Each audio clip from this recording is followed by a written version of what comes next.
ஆற்று அறவினைக் கழகம் முன்னெடுக்கும் அறவிலை பகிர்வு இயற்கை விளைபொருட்கள் அங்காடி. இயற்கை வேளாண் முறையில் விளைவிக்கப்பட்ட காய்கறிகள், கீரைகள், அரிசி மற்றும் தானியங்கள் உள்ளிட்ட விளைபொருட்களுக்கான சந்தை. மேலும் நல உரை, உடல்நல வழிகாட்டல், இயற்கை உணவு செய்முறை நிகழ்வுகளும் நடைபெறும். 25 மே 2025 ஞாயிறு காலை 11 மணி முதல் மாலை 6 மணி வரை இந்த நிகழ்வு நடைபெறும் இடம் ஸ்வஸ்தம் மரபுநலக் கூடம், நரிமேடு, மதுரை. வழிக்குறிப்பு: பேருந்தில் வருபவர்கள் தமுக்கம் மைதானம் பேருந்து நிறுத்தத்தில் இருந்து நரிமேடு நிறுத்தம் வர வேண்டும். அங்கு செக்கடி தெரு, ஐயனார் அரிசிக்கடை தெருவில் உள்ள ஸ்வஸ்தம் மையத்தில் கூடல் நடைபெறும்.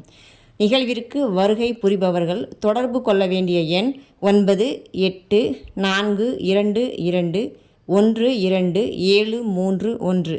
மற்றொரு எண் 9038093556. நிகழ்விற்கு அனைவரையும் வரவேற்கிறோம். நன்றி.